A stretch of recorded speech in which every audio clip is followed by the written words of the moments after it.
What's up, fellow go-givers? Jawan Beefer here, and what I want to talk about is the bad relationships many of us as entrepreneurs have with money. All right, and this was inspired by two conversations I had today with two different business owners, and one of them in particular, when I asked her, what her goal was for 2026, and what mattered most to her personally, right, in terms of what are the things she feels like she needs to accomplish personally, financially, in terms of her personal goals and ambitions to win in 2026. How would she measure success? She immediately began to talk to me about all the different things she wanted to accomplish, but her context or framework was what she wanted to do for others, right? So she shared with me how she wanted to help so many business owners launch and grow their business, how she wanted to help so many business owners acquire funding so they can grow and expand, how she wanted to work with individuals in the capital acquisition space to help them go about the process of fine-tuning their processes. So when business owners acquire funding, they're in a healthier place, right? That they're not in a situation where they look up 3-5 years from now and they're being forced to service the loans they've acquired to invest in their business. And I pressed pause. I said, look, what I really want you to do is answer the question about you, right? You've gone through life challenges in every which way you can think of. And you're at a stage of your life where if you don't start taking your own financial solvency and financial independence seriously, yeah, I know you have a heartbeat to help people. Yes, I believe too, that if you help enough people get what they want, you'll have what you need as well. But there's a caveat. And a caveat is you have to begin to understand how money works and how it impacts the influence and the trajectory of your personal life and what that means to the people you want to serve. Right. And so an example I gave was, look, let's say you have a baker who loves baking cakes. They love creating donuts, danishes, all that fun stuff. Right. And they love seeing people be extremely happy with what it is they fixed and prepared.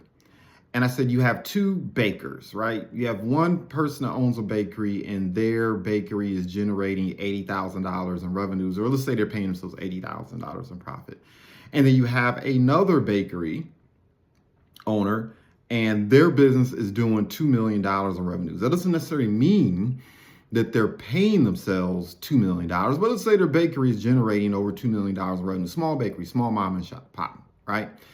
And I asked her, I said, look, which bakery, if both owners have the same desire, which is to make people happy with their goods, which one's going to impact more people? Which one's going to be able to help more people have enjoyable experiences with the things they have created? And the obvious answer was the latter, right?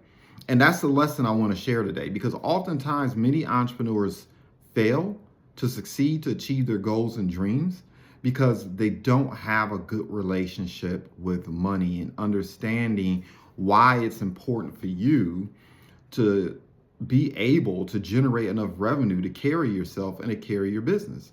Money is the lifeblood of your business. So if you're on this thing that I hear sometimes when people say money isn't everything and I'm not doing it for the money. Okay, you don't have to do it for the money, but if you're doing it for the impact, it's going to require money, right? I had another conversation with a business owner today, and it was one of those things where she was pretty much mirroring what the marketplace, what other people were charging the marketplace for her services. So she's exceptional, not at just creating websites, not just at creating graphics or creating images. She's exceptional at utilizing her skill set to create stories, right? Exceptional at it. She understands palettes, colors, design in a really deep level, academically and otherwise. And I said, look, if you have people out here in the marketplace charging $250, $300, $3,000 to put together a basic site, especially with everything we have going on in terms of AI and the different tools that are available to you, I said, you are really underpricing yourself. And I said, part of the reason why you're struggling is, like many business owners, I get the feeling you don't think you deserve. It's not that it's not a situation where you're feeling like you don't need to charge money, but you're not charging enough because you almost have like a sense of imposter syndrome, and you don't want to be looked at or feel like people are looking at you as a person that's just about the quote unquote money. But I said, the reality of the matter is You have a skill set that you've invested in. You spent a lot of money academically learning the things that you need to learn.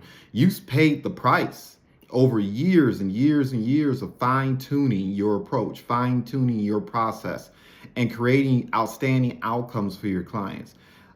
You have an understanding of how to utilize AI to bring about certain outcomes. And I said, there are people out here paying thousands, if not tens of thousands of dollars to understand AI the way you understand AI.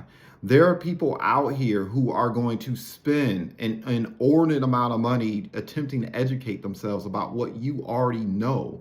They're going to bump their heads and they're going to create inferior products, inferior experiences. They're not going to get out here and they're not going to promote themselves in a certain type of way that will attract their ideal client, right? And there's a cost to that. They're not paying for you to create a website. They're paying for everything that you know, all the know-how and acumen that you've developed to not simply create a website, but once again, create an experience where people will be inclined to look that information and then hit the buy button, or at the least hit the I want to learn more button and have an appointment with you. And that's what I shared with them. I said, that is ultimately what they're paying for. And look, I understand you want to help out those who may not have as much. You want to help out those who may not have the resources monetarily, right? They have a great idea, they have a great product, really good people, really hard work. That's fantastic, that's great. I was like, look, you got to understand though, there are people on the opposite end of the spectrum who understand that when they take on your services and they're not paying for the website, you're saving them time, you're saving them effort, you're saving them headache, you're saving them stress. You're saving them lost productivity and lost profitability.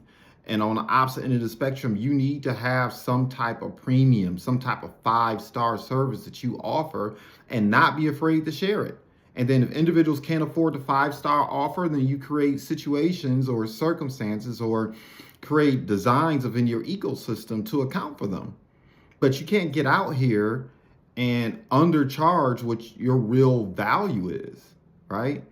And, I've seen this time and time again. And look, I'm not judging at all, because I can tell you personally, even recently, I've dealt with the same struggles, right? You start earning more than you anticipated. You start earning more above and beyond than what you thought the marketplace was going to pay. And for some of us, it can be uncomfortable. It can be unsettling, right?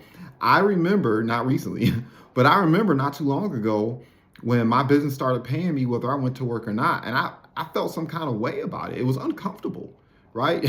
As crazy as it may sound, it was uncomfortable for me initially to be like, man, I'm earning this money and I'm not really getting up and working as hard as I did before, at least not in the same way. I'm earning this money and it's not like I'm grinding the way I did 15, 20, even 10 years ago. It's just coming. And it's coming because I created receipts. It's coming because I developed a certain type of skill trade. It's coming because the relationships that I've been developing over the years have begun to mature, and people finally understand what the value prop is. We've had a couple boom and bust cycles in the marketplace, had a couple boom and bust cycles in the entrepreneurial ecosystem. And when that water came in, when a tsunami came in and receded, you had a lot of people who got exposed, who really weren't bringing value to the marketplace, who really weren't consistent, who really weren't about making sure that not only are you kind of leveling the playing field in terms of competing with others, but you're leveling up the playing field. And I know 90% of success that I enjoy isn't necessarily directly related to the fact that I get up and I work. And yeah, I do get up and work. Like you'll find very few people who are willing to get out here and outwork me. But I understand that part of the reason why I'm having success too is all the receipts, the time, allowing myself to mature as an entrepreneur, and also allowing the systems and processes and reputation and all those things that are required in order to go out here and successfully earn the money you need to earn, not only to live a life of satisfaction for yourself, but to have enough capital to invest in your business so you can help more people. So this is kind of top of mind. I hope it lands well. As always, I celebrate success in advance. Goodbye for now.